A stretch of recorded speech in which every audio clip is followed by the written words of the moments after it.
flesh out early on. I kind of wanted to be sure that we included enough story. Originally, the rock opera was just going to be a bunch of songs that kind of highlighted portions of the Jesus story. And as I started to write, I felt like we needed to make sure that this was a continuing story, so that we could get the motivations for people's actions. One of which being Jesus turning over the tables in the temple and the money changers and the people that were kind of turning it into a marketplace, which was not what it was intended to be. So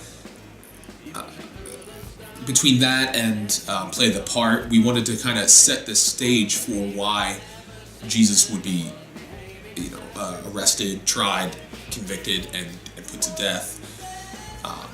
Sometimes I think we can forget, and we know the story so well, and we're like, well, Jesus has to die eventually, so let's get to that point. And we wanted to really spend a lot of time setting up the story, especially, for the few people that may not know the story. We wanted to include those things. And from early on, Nick said that he had a vision for that song.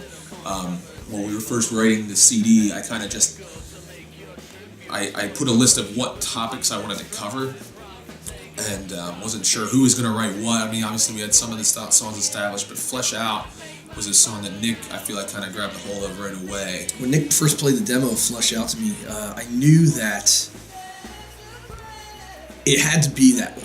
The demo was so unique and so interesting that if the song in any other way may not have captured that same feeling I got the first time I heard it. I was trying to come up with different rhythms because I was getting tired of melodies. Everyone is trying to come up with a cute Beatlesque melody, and I just wanted to come up with more funk rhythms and some African rhythms, and I didn't really succeed in that, but what I did come up with was some interesting rhythms and something that you can really dance to, sort of. And so it kind of mixed with my own sensibility and the No Longer sensibility. Surprisingly, the very first demo we after a show, he played the demo in his car, and we listened to it, and Luke and I were just kind of like, I don't know where this came from, but this is something really cool. I was really a proponent of keeping the song as close to the demo as possible, and obviously there's limitations to that. You can't always do that.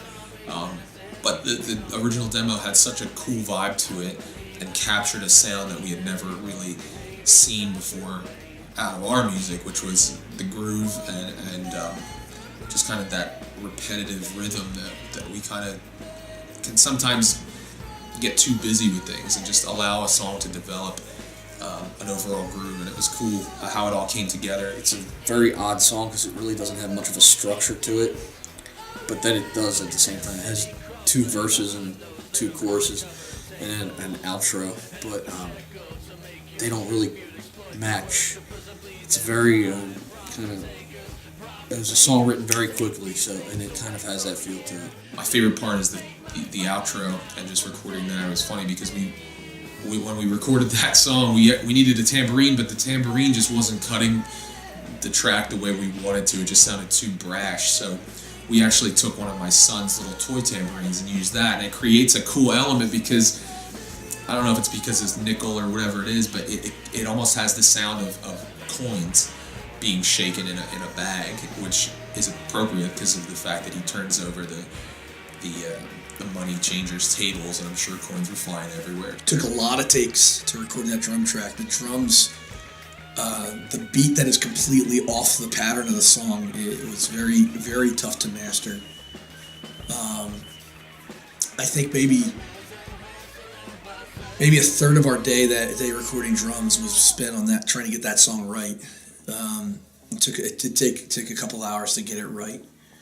But the end product ended up being very, very fun. We spent a lot of time on the vocals. Nick did a great job on making it exactly the way he wanted it. That song, for me, is one of the...